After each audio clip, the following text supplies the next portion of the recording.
Tää pyörii.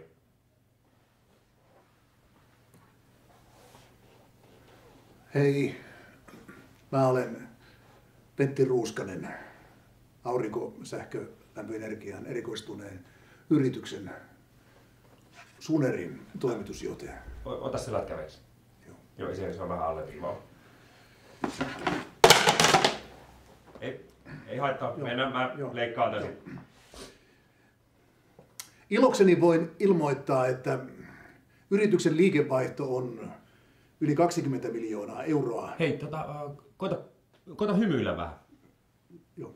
Valtaosa Sunerin liikevaihdosta tulee viennistä. Ja tulevaisuuden haasteena me pidämme Intia. Miksi sä heilutat siellä? Koita ottaa vähän kevyemmin. Siis niin kuin mä sanoin, että vähän koita niin kuin hymyillä. Tää on kauhean niin kuin jotenkin raskassoutusta. Miksi?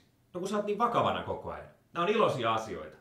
Nyt ethän sä voi kertoa iloisia asioita tuolla, tai siis tuolla ilmeellä. Naamaa tarkoitan, mutta ilmeellä. Just näin. Niin. Mihinkäs mä nyt jää? Anna mennä vaan. Tää. Poikki. Ota se kamera nyt pois päältä. Joo.